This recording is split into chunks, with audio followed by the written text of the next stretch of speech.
She made a decision when she was 14 that she wanted to run the nursing home. And it was our family business, and she made that decision.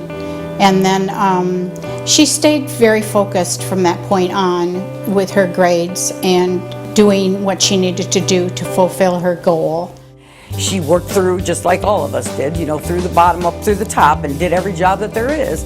And so when she was 22, I hired her at the nursing home. And she was young.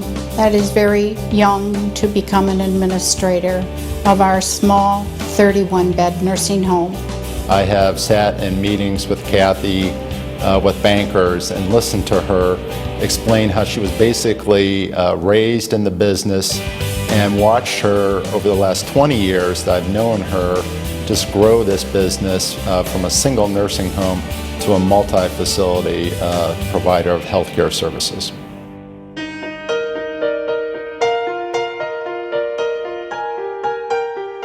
She's admired by the people, and you can see that it's a two-way street here. The staff and also the residents. I think she genuinely loves the people in her facilities. I think she genuinely wants to help them, wants to provide a quality of life for many of them who may not have that if they were in their own homes.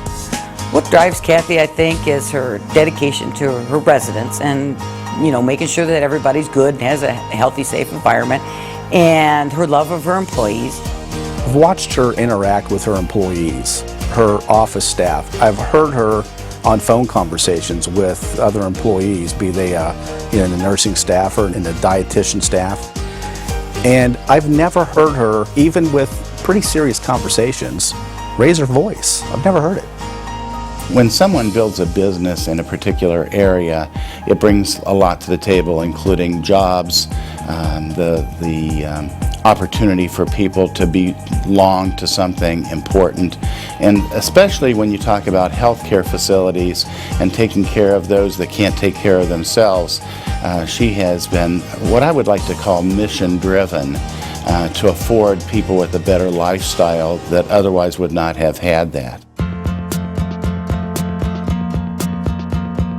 We would sit down and she would say, you know, I wanted the bathrooms or the entry to have these arches, and I'm thinking, no, arches are not something that it doesn't fit the rest of the designs, because no, here it is. And she would do a sketch, and here's the fireplace, and here's the entries, and here's the arches, and this is how I want it. So, you know, I would take something like this and make it real. And then she would be so proud. I'll just love to see her walking and says, yeah, that's my idea. So I can see how, you know, she's very creative. Back in 1999, Kathy was approached by a national chain of assisted living providers. They had two facilities. One was located in Fremont, Ohio. One was located in Tiffin, Ohio. This national organization had not been able to make the assisted living facilities financially viable. They approached Kathy to take over the buildings for a purchase price that was far in excess of anything that she had ever looked at in the past. She brought her little folder over with all the costs, and she asked me what to do. And I said, Kathy, I can't tell you what to do, because you're going to lose everything that you've worked for 25 years if you can't turn those around. And you have to make the decision. She can analyze the situation very quickly and very precisely, and she will make the decision. At that time, her husband, Bruce, was diagnosed with Lou Gehrig's disease. And she saw the project through and successfully closed that business. And he eventually passed away while she was in the process of transforming that business into a successful venture that it is today. Kathy is very close to her family, her mother, her sisters, and especially her children. And I know that when she was going through her experience with Bruce, I don't think I could have gone to work, much less look my employees in the face and keep a smile and enthusiasm going. which Kathy always does.